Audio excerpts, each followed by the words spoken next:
할렐루야. 여러분들에게 하나님의 큰 은혜가 임하시기를 간절히 바랍니다. 강원도 고성의 화진포에 가면 화진포의 성이라는 곳이 있습니다. 이곳에 가면 그 화진포의 성이 김일성 별장이다라는 푯말이 되어 있는데 좀 잘못된 명칭입니다. 왜냐하면 1945년에 이곳이 북한 지역이 되었을 때 잠깐 이 김일성이 내려와서 여기에서 휴양을 즐긴 것 뿐인데 그렇게 해서 김일성 별장이다. 이 관광객들을 끌기 위해서 그러지 않았나 생각합니다. 사실 이곳은 셔우드홀이라는 이 선교사, 감리교 선교사가 당시 조선에 온 선교사의 가족들, 특별히 그 아이들, 자녀들이요, 많이 죽었어요. 홍토병으로. 10명 중 8명이 죽었어요. 그러니까 그 면역이 약하니까.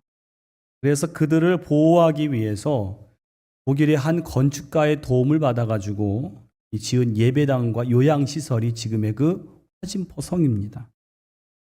그 안에 들어가면 우리 기독교 선교 초기에 애환이 담긴 그런 장소죠. 근데 그 건축이 뛰어나고 이 자연 경관이 너무나 아름다우니까 별장으로 이용했고 지금은 관광지가 되었습니다. 한 번들 가보시면 좋을 것 같아요. 수년 전에 제가 이곳을 방문했는데 맨 위층에 가면 거기에 셔우드홀 선교사 기념관이 있어요. 이분이 누구냐면 여러분 100여 년 전에 우리나라에 결핵이 많았잖아요. 그때 이 결핵 퇴치를 위해서 우리나라의 최초로 크리스마스 씨를 발행한 분이 바로 이 셔우드홀 선교사입니다. 정말 고마운 분이죠. 우리나라 사람들이 이런 분들은 기억해야 됩니다. 제가 그 셔우드홀의 생애를 듣고 정말 마음에 큰 감동을 받았습니다. 그 얼마 후에 제 친구 목사님이 여기 인천의 기독병원 그 안에 한 선교사님 기념관을 섬긴다는 소식을 제가 들었습니다. 그 선교사 이름이 뭐냐 하면 로제타 홀이라고 하는 여성 선교사였어요. 이 로제타 홀 선교사님은 1891년에 남편 윌리엄 홀과 함께 이 조선에 와서 선교를 하다가 이 남편이 그 전쟁에 우리 조선인들을 돌보다가 그만 홍토병으로 세상을 떠나게 되었어요. 그래서 미국에 돌아갔다가 그 남편의 유복자 이 아이를 출산하고 나서 다시 이 로제타 홀 선교사가 조선에 돌아와 선교를 하는데 그만 그 딸도 4살에 에디스 홀이라는 딸도 그만 이질에 걸려서 세상을 떠나고 맙니다. 낯선 이국 땅에서 남편을 잃은 아픔이 가시기도 전에 이 딸마저 잃었으니까 그 마음이 어떻겠습니까? 말할 수 없는 슬픔으로 오랫동안 잠을 이루지 못하고 가위에 눌리고 깨어서는 혼자 흐느껴 울었던 그런 이 여인입니다. 그 고난의 시간을 지나서 이 로제타 홀 여사가 온 생애를 바쳐서 정말 귀한 일들을 많이 했어요. 평양에 기홀병원이라는 병원을 짓고 맹인 농아학교를 세우고 우리나라의 최초로 점자를 도입을 하고 또 어린이 병원과 경성 여자의학 전문대학교, 이것은 지금의 고려대 의대의 전신입니다. 또 동대문 병원, 이것은 이화여대의 부속병원입니다.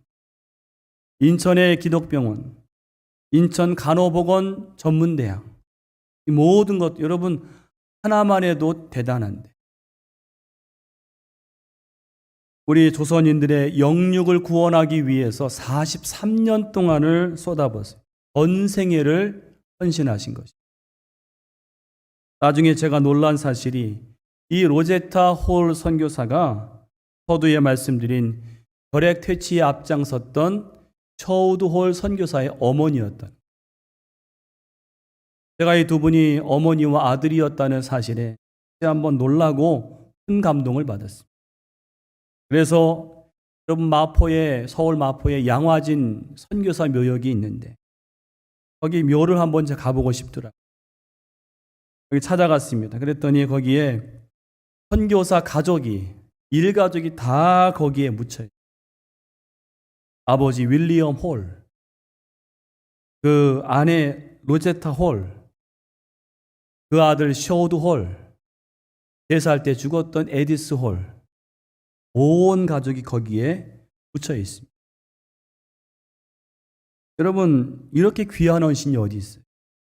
여러분, 우리나라에 지금 이렇게 이 발전은요, 교회의 부흥은 그냥 이루어진 게 아니에요. 정말 귀한 헌신 위에 이루어진 게 우리나라의 부흥입니다. 아시아에 가본 적도 없고 들어본 적도 없는 그 조선의 백성들을 위해서 가족 전체가 헌신하고 함께 묻힌 거예요. 제가 그 묘 앞에서 기도했어요. 하나님, 이 가문의 고귀한 희생이 잊혀지지 말고 영원히 빛나게 하여 주시옵소서. 지금 이 가문의 이야기가 많이 회자되고 있어요. 여러분, 이처럼 이 땅에서 의롭게 살고 하나님 앞에 헌신한 가정은 하나님께서 하늘의 별처럼 빛나게 하실 줄로 믿습니다.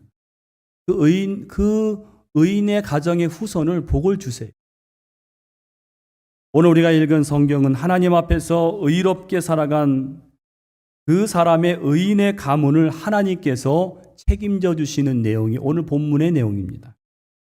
오늘 본문은 여러분 북이스라엘의 유명한 선지자 엘리사 당시의 이야기인데 여러분 1절을 보시면 엘리사 선지자의 제자 중 한 사람이 그만 세상을 떠났어요.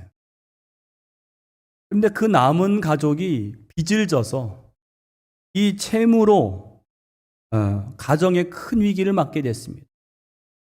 두 아이가 노예로 팔려가게 되었어요. 그래서 그 미망인이 오늘 엘리사를 찾아와서 도움을 청하는 거예요.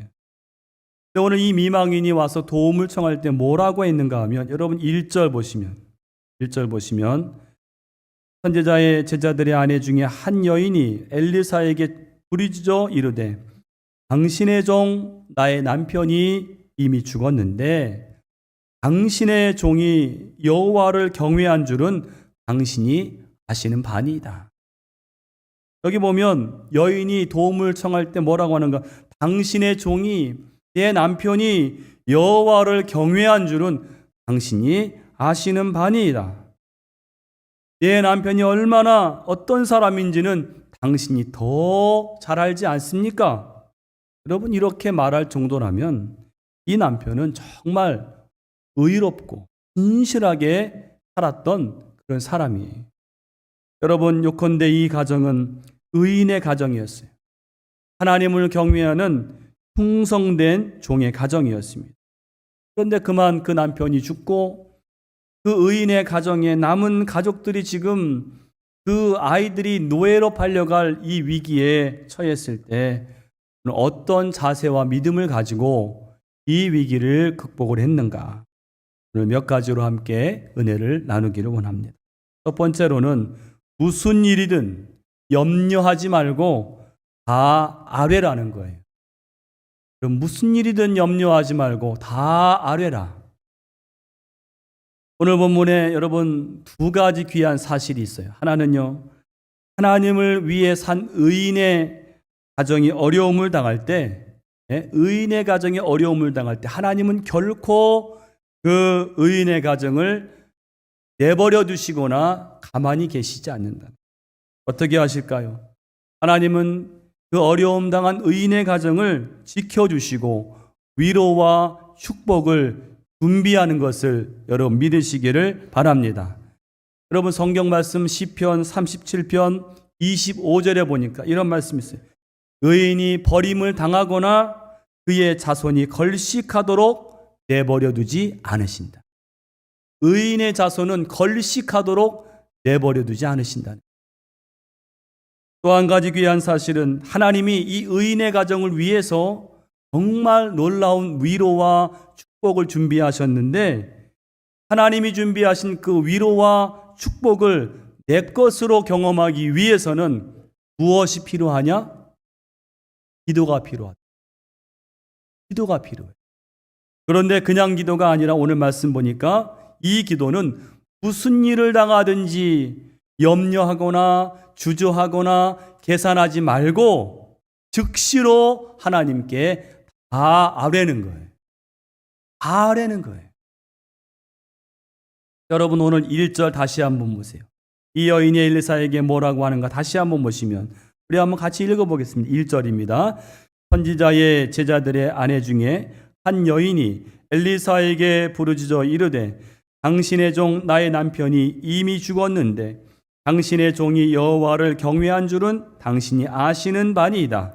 이제 빚준 사람이 와서 나의 두 아이를 데려가 그의 종을 삼고자 하나이다 하니. 여기 짧은 구절이지만 기가 막힌 이야기가 나오지요. 이 가정이 빚을 졌는데 그 빚을 갚지 못해서 여인의 두 아이가 지금 종으로 노예로 팔려가게 됐어요. 여러분 지금 이 여인의 마음이 어떤 마음이겠습니까? 인생의 가장 큰 위기 앞에서 눈앞이 캄캄해지는 상황이죠. 그 절박하고 안타까운 마음을 지금 엘리사 앞에 와서 다 내어놓고 울부짖고 있는 거예요. 여러분 우리가 인생의 어려움과 위기를 맞이해서 오늘 저와 여러분은 눈앞이 캄캄할 때 가장 먼저 하는 일이 무엇입니까? 꼭 내게 도움을 줄 사람을 찾는 것입니까? 아니면 나에게 그걸 해결할 능력이 있는가, 자산이 되는가, 계산기를 두드려 보는 것입니까? 그것도 아니면 그냥 그대로 포기하고 절망하는 것입니까? 여러분, 노아의 방주 아시죠? 지난 트리니티에서 배운 거지만 여러분 노아의 방주의 크기가 얼마인지 아십니까? 길이가 138m예요. 너비가 23m입니다. 높이가 14m입니다. 3층 높이에 어마어마한 크기죠. 알기 쉽게 말씀드리자면 미식축구 경기장의 크기입니다. 근데 놀라운 사실이 하나 있어요. 이렇게 큰 방주에 창이 유일하게 하나였다는 거예요. 특별히 하나님께서는 이 창문의 위치를 옆을 볼 수 있는 위치가 아니라 저 맨 윗부분에 위에서 45cm 한 뼘이 떨어진 높이의 창을 딱 하나 내라고 하셨어요. 여러분 그 창을 이렇게 통해 볼 수 있는 건 유일하게 하늘밖에 없어요. 여러분 이유가 뭘까요? 우리 생각에는 아니 그 큰 방주에 온갖 짐승이 다 사는데 얼마나 답답하고 냄새가 나겠어요. 그러면 창문이라도 좀 많이 내서 한기라도 좀 이렇게 하면 좋을 텐데 왜 하나님께서는 창을 오직 하나 저 위에 꼭대기에 하늘만 볼 수 있게 하셨어요. 여러분 여기에 오늘 우리에게 주는 영적인 의미가 있어요. 우리가 이 세상 살아갈 때 홍수와 같은 시험과 문제가 몰려올 때 눈앞이 캄캄할 때 다른 것 주변을 바라보지 말고 오늘 신앙인은 인생의 위기와 어려움이 찾아올 때 옆을 보고 뒤를 보지 말라는 거예요. 무엇을 바라봅니까? 위를 바라보는 거예요. 오직 우리의 유일하고 참된 구원자가 되시는 하나님, 위에 계신 하나님을 바라보라는 의미가 거기에 있는 것입니다. 오늘 여인의 신앙이 그런 신앙이었어요. 지금 빚을 져서 두 아이를 다 빼앗길 수밖에 없는 이 절체절명의 상황에서 지금으로 말하면 교회로 달려와서 목사님을 찾아온 거예요. 목회자를 찾아왔다는 건 무엇을 말합니까? 하나님을 바라고 하나님을 찾는 거예요. 찾아와서 자기의 절박한 상황을 다 숨김없이 아뢰는 거예요. 여러분, 자기의 상황을, 내 상황을 누군가에게 다 아랜다는 건 뭘 말하는 거예요? 그분은, 그 하나님은 하실 수 있다는 거예요. 아멘. 여러분, 나에게는 하늘이 무너지는 것 같은 문제지만 하나님은 얼마든지 하실 수 있기 때문에 남김없이 다 아뢰는 거예요. 여러분, 이것이 우리의 살아있는 믿음인 줄로 믿습니다. 여러분, 우리가 부르는 찬송 가사 그겁니다. 우리 이따가 부르겠지만 마음속에 근심 있는 사람 주 예수 앞에 뭐라고요? 아뢰어라. 슬픈 마음 있을 때라도 주 예수께 아뢰라. 주 예수 앞에 아뢰어라. 주 우리의 친구니 무엇이나 근심하지 말고 주 예수께 아뢰라. 아멘. 이 찬송 하나에 다 나와 있어요. 여러분, 전능하시고 불가능이 없으신 하나님이, 그 전능하신 하나님이 나의 사랑하는 아버지인데 아뢰지 못할 게 뭐가 있겠어요? 하나님이 전능하시고 나의 사랑하는 아버지임을 믿는 사람이 아뢰지 못할 게 뭐가 있겠어요? 여러분, 어려운 일이 있습니까? 마음을 짓누르는 염려와 근심이 있습니까? 다 아뢰시기를 바랍니다. 주저하지 말고 아뢰시기 바랍니다. 염려하지 말고 아뢰시기 바랍니다. 마음에 어려움이 찾아오면 즉시로 아뢰세요. 다 아뢰세요. 바로 그것이 우리 주님의 자녀된 특권인 줄로 믿습니다. 두 번째로 내게 주신 보화를 발견하고 감사로 기도하라는 거예요. 내게 주신 보화를 발견하고 감사로 기도하라. 오늘 이 미망인 여인이 찾아와서 자기의 이 절박한 사정을 다 낱낱이 아뢰었을 때 엘리사 선지자가 뭐라고 했을까요? 2절 엘리사 선지자의 말입니다. 같이 한번 2절 같이 읽습니다. 엘리사가 그에게 이르되 내가 너를 위하여 어떻게 하랴? 네 집에 무엇이 있는지 내게 말하라. 그가 이르되 계집종의 집에 기름 한 그릇 외에는 아무것도 없나이다 하니. 오늘 엘리사의 말이 무엇입니까? 내 집에 무엇이 있는지 내게 말하라. 내가 지금 갖고 있는 것이 무엇이냐? 이 말씀은요, 계산하라는 의미가 아니라 이 위기를 맞이해서 이 위기를 타개하기 위해서 하나님이 이미 내게 주신 게 뭔지를 발견하고 감사하라. 여러분, 우리가 우리 삶을 살아갈 때 어떤 문제나 위기를 당할 때 그걸 대하는 두 가지 방식이 있어요. 하나는 은혜의 마인드, 은혜의 마인드. 다시 말해 마음에 은혜가 충만한 거예요. 은혜의 마인드의 가장 큰 특징이 뭔지 아십니까? 마음이 은혜가 충만하면요, 지금 내게 있는 것에 감사가 나와요.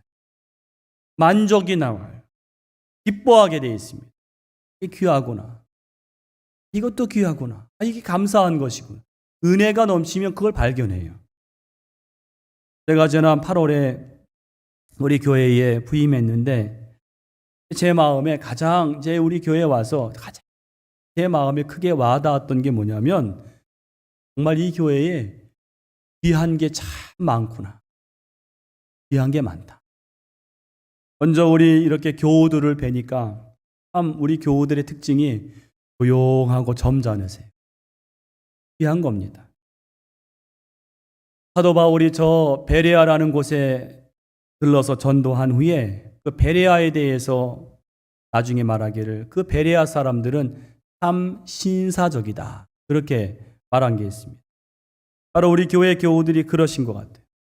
참 신사적이에요. 특별히 우리 연세가 지긋하신 분들 보면 깊은 신앙의 연조를 가지시고 늘 그 자리를 잘 지키시는 걸 볼 수가 있어요. 너무나 감사합니다. 또 젊은 분들도 보니까 젊은 나이에 어떻게 저런 귀한 믿음을 가졌을까? 그렇게 생각되는 분들이 참 많더라고요. 더욱이 여러분 금요 기도회 때 보면 여러분 우리 중고등부 학생들이요 여기 나와서 매주마다 악기로 봉사하고 있습니다. 여러분 지금 우리나라에 이런 학생들이 어디 있어요? 여러분 저녁이면 학원으로 정신없이 다닙니다. 여러분 그 중고등부 학생들 만나시면 꼭 격려하세요. 때로는 좀 간식도 좀 사주세요. 너무나 귀해요. 일일이 다 말씀드릴 수 없지만은 정말 곳곳에 귀한 분들이 참 많습니다. 교회에 내 손길이 필요한 것이 없나 살펴서 그냥 아무도 모르게 와서 그걸 다 해놓고 가시는 분들이 있더라고요. 너무나 귀한. 제가 우리 교회 이 귀한 면들 이렇게 보다 보니까 나중에는 건물도 귀해 보이더라고요. 건물도. 사실 제가 전에 이 본당을 사진으로 이렇게 볼 때는요, 솔직히 제가 말씀드리면 좋아 보이지는 않았어요. 사진으로 볼 때는. 근데 제가 이곳에 와서 이렇게 본당을 보는데, 이 예배실이 제 마음에 너무나 마음에 감사하고 마음에 드는 너무 좋은 거예요. 우리 천장이 이렇게 기울어져 있죠. 이것도 의미가 있는 것 같아요. 또 여러분 이 강단이 동쪽이어서 아침에는 아침 햇살이 아주 강렬하게 들어오는데 그것도 좋더라고요. 물론 저 스테인드 글라스 저 시티지가 좀 갈라진 게 마음에 들지 않기는 합니다. 언젠가는 좀 손을 봐야 되는. 그래도 좋아요. 제가 하루는 이 더운 날 3층에 이렇게 올라와 봤는데 여기 예배실에 들어와 봤는데 예배실이 막 더워서 그랬는지 여기 안에 나무 향이요. 이 나무 향이 막 진동을 하더라고요. 너무 좋은 거예요. 나무 향이. 사우나에 들어온 기분도 들고. 가만히 생각을 해봤습니다. 전에는 이 본당을 봤을 때 몰랐는데 왜 이곳에 와서 볼 때에 왜 내 마음이 이렇게 다른가? 봤더니 제 마음이 문제였어요. 제 마음이 은혜의 마인드가 되니까 이게 다 좋아 보이고 귀하게 보이는. 여러분 반대로 은혜 없는 마인드는 어떤 마인드입니까? 지금 내가 가진 것 또 내게 있는 것에 감사하고 만족하고 기뻐하는 게 아니라 내게 없는 것에 실망하고 또 내가 부족한 것에 낙심하고 내가 할 수 없는 연약함에 불평하고 불만하는 것. 그것이 은혜 없는 마인드예요. 여러분 그걸 잘 보여주는 성경의 사건이 뭐예요? 이스라엘이 가나안에 저 가데스 바네아에서 정탐꾼을 보냈죠. 가나안을 정탐하고 돌아온 12명의 정탐꾼 중에 10명이 어떤 보고를 했습니까? 부정적인 보고를 했어요. 우리가 그 땅을 보고 왔는데 정말 그 땅은 젖과 꿀이 흐르는 땅이더이다. 그들이 포도송이를 그냥 들고 온 게 아니라 이 막대기에 꿰어서 메고 왔다고 성경이 되어 있어요. 얼마나 포도송이가 큰지 그 정도로 비옥하고 젖과 꿀이 흐르는 땅이었는데 문제는 무엇인가? 자기 자신들에 대한 시각이었어요. 너무나 부정적이었어요.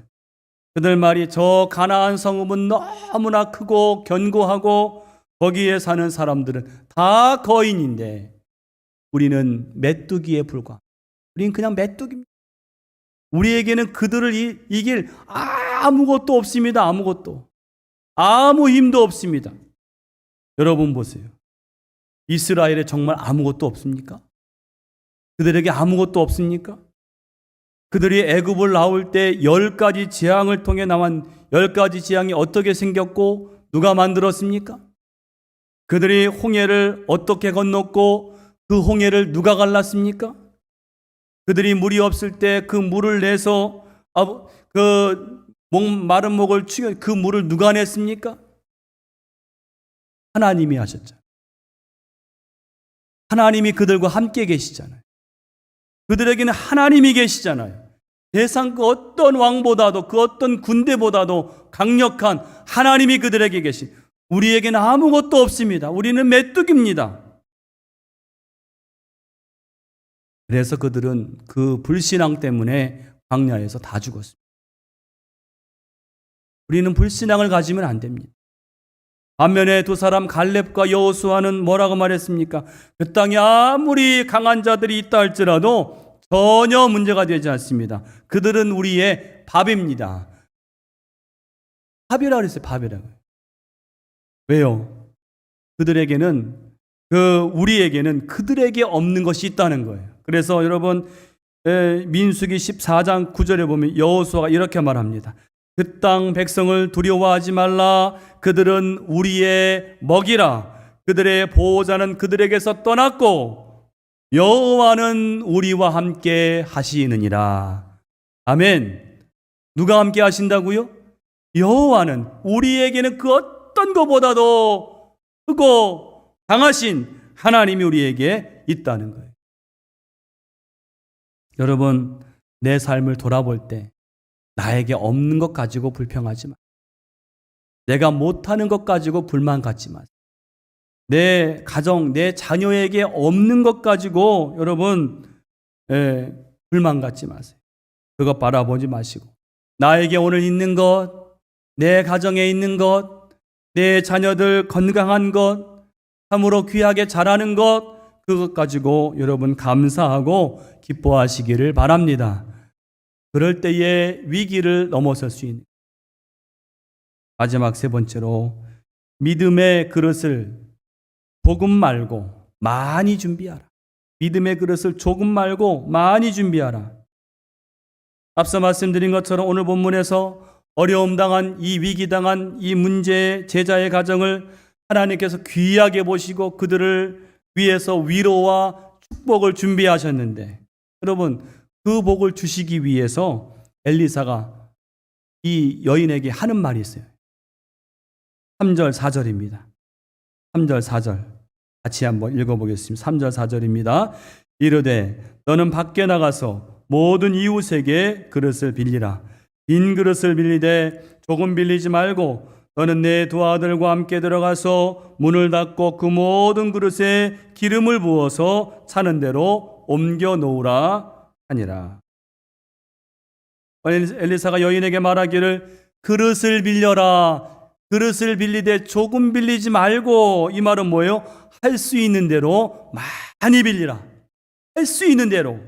여러분, 할 수 있는 대로 많이 그릇을 준비하라는 말은 뭐예요? 그릇을 준비하는 만큼 하나님이 채워주시겠다는 거예요. 여러분, 우리 하나님은 능력이 한이 없으신 분인 줄로 믿습니다. 능력이 한이 없으세요. 은혜가 한이 없으세요. 오늘 우리에게 차고 넘치도록 부어주기를 원하세요. 그런데 문제는 우리가 하나님의 복을 받을 만한 그릇이 준비되어 있느냐? 오늘 생각해 보세요. 여러분, 나는 하나님 준비하신 그 놀라운 은혜와 복을 받을 만한 그릇이 준비되어 있습니까? 저는 가끔 그렇게 우리 광림서교회가 하나님 놀랍게 복을 주기를 원하시는데 우리 광림서교회는 그 그릇이 준비되어 있는가? 여러분, 많은 경우에 여러분 하나님의 풍성한 은혜와 능력을 경험하지 못하는 이유는요, 우리의 믿음의 그릇이 너무나 적고 너무 작기 때문에 그래요. 낚시를 하면 고기가 잘 잡히도록 유명한 그 강가가 있었다고 해요. 많은 낚시꾼들이 거기서 낚시를 하는데 한 낚시꾼이 이상하게 잡은 물고기를 자꾸 잡았다가는 놔주고 잡았다가는 놔주더라는 거예요.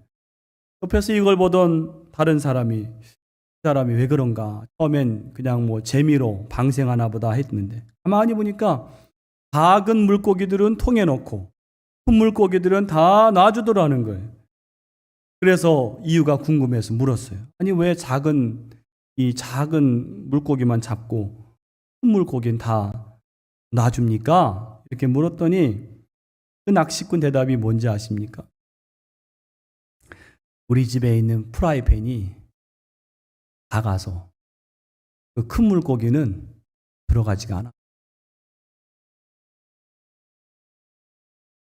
프라이팬이 작아서 큰 물고기는 다 놔주는 거예요. 이 낚시꾼의 문제가 뭐예요? 작은 프라이팬에 한계에 갇혀 있는 거예요.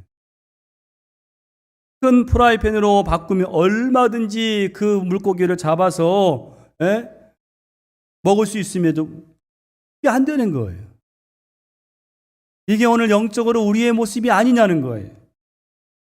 우리 하나님은 한이 없고 능력이 한이 없고 사랑이 한이 없고 은혜가 한이 없는 분이신데 오늘 나의 믿음의 그릇이 그 하나님의 능력과 사랑을 제한하고 있지는 않느냐.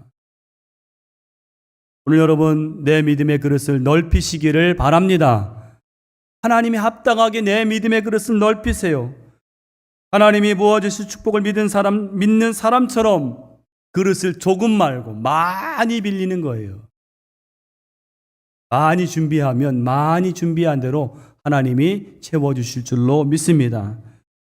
우리 교회도 마찬가지. 저는 최근에 든 생각이 하나님께서 우리 광림 소교회에 큰 부흥과 역사를 주시기를 원하신다. 그렇게 생각이 됩니다. 저만 그렇게 생각이 되지 않지요?